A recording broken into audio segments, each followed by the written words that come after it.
Recording studio खोरी पाकर। Music by Sukesh राय।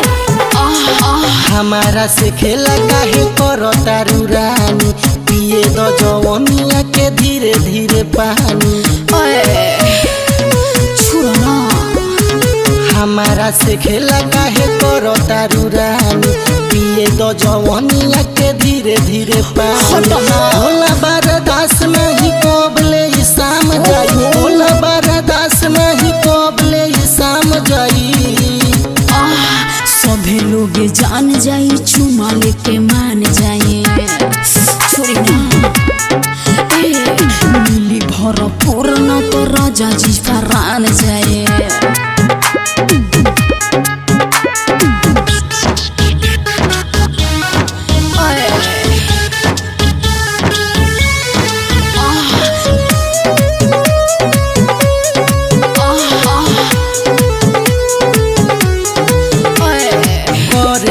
हमरा के काहे तुमार चढ़ल जवानी बाटाले दगाना। अरे बोलो मजी लागे डरावा हो, सभी लोग बामे घरवा हो।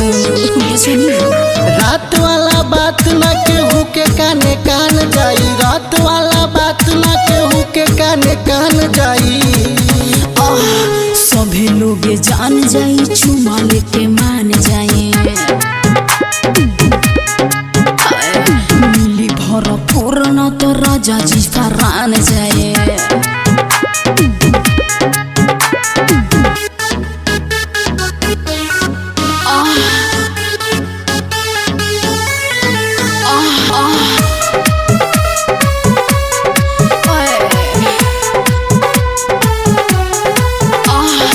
घरे तो हमरा के कोरा में कस के, कहिले कुछु तो टाल देलू हंस के। सैया बुझ बतिया हो, खेद तनी रतिया हो।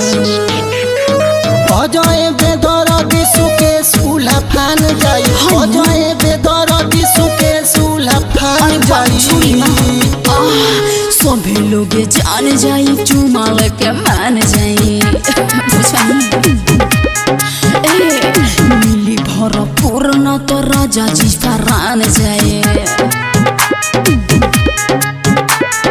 हमारा से खेला काहे करो तारू रानी, पिए दो जवनिया के धीरे धीरे पानी। हमारा से खेला काहे करो तारू रानी, पिए दो जवनिया के धीरे धीरे पानी। भोला बरदास नहीं कोबले शाम जाई, भोला बरदास नहीं कोबले शाम जाई। सभी लोग जान जाई, चुमा लेके मान जाए। छोड़ी ना मिली भरपूर न तो राजा जी फरान जाए। सत्यम रिकॉर्डिंग स्टूडियो खोरी पाकर।